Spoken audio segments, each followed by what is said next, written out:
আজকে আমি এই মুহূর্তে রয়েছি খুশির ভান্ডার বাপ্পাদা, যার মূল ট্যাগলাইন বলা যায় যে ভিডিও করতে গেলে প্রথমেই বলে সবাই তো আমাকে চেনেন, কিন্তু না, আমাকে কেউ চেনেন না, এরকম বলে। কিন্তু আমি বহুদিন থেকে চিনি এই বাপ্পাদাকে।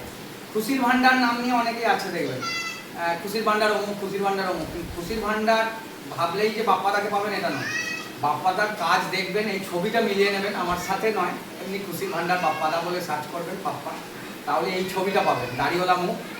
আর আমি বলবো না যে আমার সঙ্গে ছবি তুলছে, ভিডিও করছে বলে ইনি বিশিষ্ট মানুষ।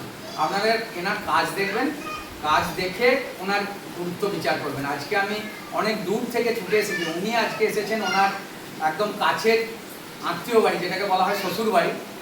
তো উত্তরবঙ্গ থেকে এসেছি, ইটাহার থেকে, আজকে এসেছি আরামবাগের পাশে একটা গ্রামে। তো সেখানে আমিও এসেছি, আজকে আকুই থেকে ছুটে এসেছি ওনার সাথে দেখা করবো বলে। এটাই হচ্ছে আন্তরিকতা, এটাই হচ্ছে ভালোবাসা। আর শুধু ভালোবাসাই বলবো তা নয়, কাজের সূত্রেও ওনার সঙ্গে আমার মেসেজিং হয়, কিন্তু উনি বিভিন্ন চাপের সময় সঙ্গে সঙ্গে অ্যান্সার না দিলেও পরে উত্তর দিতেন।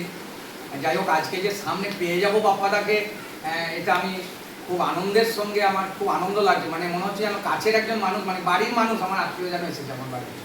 তো আমি এসেছি, আসার পরেও আন্তরিকতার সঙ্গে বাপ্পাদা বা ওনার যে শ্বশুরবাড়ির বাকিরা রয়েছে, আতিথেয়তা খুব ভালো লাগলো। আর বাপ্পাদাকে আমি আগাম জানিয়ে রাখছি এবং ভিডিওতে প্রমাণ রাখার জন্যই এই ভিডিও, যে 27 সালের 16ই জানুয়ারি যে রক্তদান উৎসব হবে, বাপ্পাদা উইথ বৌদি আমার আকুয়ে আসছে। দিলীপ খান্দা তো থাকছেই, দিলীপ খান্দার মাধ্যমেও আমি সুপারিশ করব, যদিও ব্যস্ততার টাইম, তবুও আমি বলবো যে ওই একদিনের জন্য সময় নিয়ে আমার আকুয়ে এসে থাকবে এবং সঙ্গে শ্বশুরবাড়িটাও ঘুরে যাবে।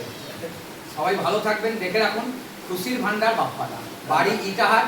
ওনার আরেকটি পরিচয় আছে, খুশির ভান্ডার মেডিকেল হল, যেখানে ইটাহারের ঠিক যে ইলেকট্রিক অফিস আছে তার উল্টো দিকেই ওনার দোকান। ওই মেডিসিনের দোকানে গরিবরা, যারা অর্থনৈতিকভাবে পিছিয়ে পড়া মানুষ, তাদের যে চিকিৎসার জন্য ডাক্তারের ফিস, ওষুধ, কোনো কিছু পয়সা বাপ্পাদা নেয় না।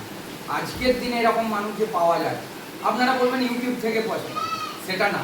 ইউটিউব থেকে তো অনেকেই পয়সা পায়, বা কালো টাকা তো অনেকেরই আছে, তারা তো এই মানসিকতা নয় যে কেনা ওষুধটা বিনা পয়সায় দিয়ে দেবে। হ্যাঁ, ডাক্তারের ফিসটা না নিতে পারে, কিছু পয়সা নিতে পারে, সেটাও উনি করেন না। তাহলে এর থেকে বড় মনের মানুষ হতে পারে না এই জীবনে, মানে এই সময়ে, এই আজকের অর্থনৈতিক পরিস্থিতি, সেই সময়ে, আজকের সমাজে বাপ্পাদা সত্যিই খুশির ভান্ডার। বাপ্পাদা দাদার সাথে দেখা করে খুব ভালো লাগলো। দাদা আজকে এই বৃষ্টির মধ্যে, এখন বৃষ্টি হচ্ছে, বৃষ্টির মধ্যে প্রায় 70 কিলোমিটার পথ থেকে ছুটে এসেছে উনি আমার সাথে দেখা করতে। এটা আমার খুব বড় একটা পাওয়া, সত্যিই পাওয়া এটা। মানে আমার মতো মানুষের সাথে একজন মানুষ এত দূর থেকে এসছে, বৃষ্টি বাদলের মধ্যে ছুটে এসছে, সত্যি অনেক বড় পাওয়া। এবং দাদা খুব ভালো মানুষ, কথা বলে খুব ভালো লাগলো, আমরা কথা বললাম। সত্যি উনিও ভালো কাজ করে, অসহায় মানুষের জন্য কাজ করে, যাদের জামা কাপড়ের প্রয়োজন সেগুলো করে, রক্তদান শিবির করে, এটাই প্রয়োজন করে। এবং ভালো থাকবেন, সুস্থ থাকবেন, এবং আবার আপনার সাথে দেখা হবে আমার। সবাই আপনারাও ভালো থাকবেন, আমি চেষ্টা করবো আপনি আসার। আচ্ছা, হ্যাঁ, যেটা দাদা বললো যে 16ই জানুয়ারি 2027 সালে ওনার একটা রক্তদান শিবির আছে, আমি অবশ্যই চেষ্টা করবো। এবং যেহেতু আমার শ্বশুরবাড়ি এখানে, আমি অবশ্যই 100%-এর মধ্যে 90% চেষ্টা করবো আসার, 10% হাতে রেখে, যেহেতু আমি খুব ব্যস্ত থাকি, আমি সময় পেলে অবশ্যই আসবো। আমি কথা দিচ্ছি না যে আসবো, কিন্তু সময় থাকে অবশ্যই দাদা, অবশ্যই আমি আসবো। ওই তুমি বললো আমার লাইফে একদম সাথে নিয়ে আসবো। সবাই ভালো থাকবেন, সুস্থ থাকবেন, থ্যাংক ইউ।